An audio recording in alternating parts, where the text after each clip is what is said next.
দেখেন সৌদি আরবে কি পরিমাণে গরম পড়তেছে, যেটা আপনাদেরকে হয়তো বা মুখে বলে বোঝানো যাবে না। গরুগুলো দেখেন কীরকম জিহ্বা বের করে হিঁপতেছে আর কি। তো এই গরুগুলো সাধারণত আপনার প্রচণ্ড পরিমাণে গরমে কষ্ট না পেলে, হ্যাঁ, জিহ্বা বের করে হিঁপে না। যখন দেখা যায় যে প্রচণ্ড পরিমাণে গরম পড়তেছে, তখন যায় আপনার এই গরুগুলো এরকম জিহ্বা বের করে হিঁপে আর কি। হ্যাঁ, এত গরম। আর আমাদের পক্ষ থেকে আর কি যতটুকু করার আমরা করি, কারণ দেখা যাচ্ছে যে উপরে পানি চলতেছে যাতে ঠান্ডা থাকে আবহাওয়া। উপরে পানি চলতেছে।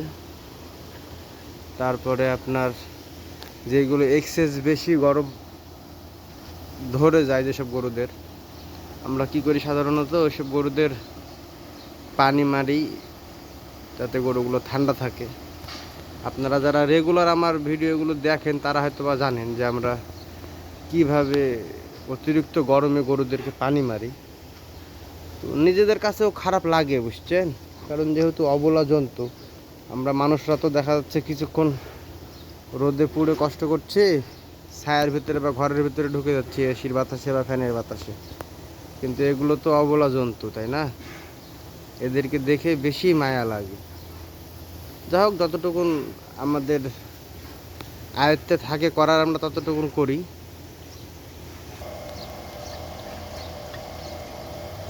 আর বাকিটা তো আল্লাহ ভরসা,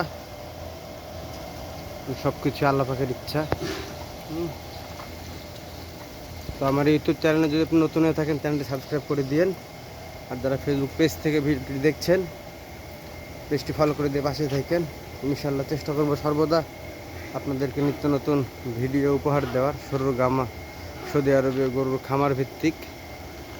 তো সবাই ভালো থাকবেন, সুস্থ থাকবেন। আজকের মতো এ পর্যন্তই। আল্লাহ হাফেজ।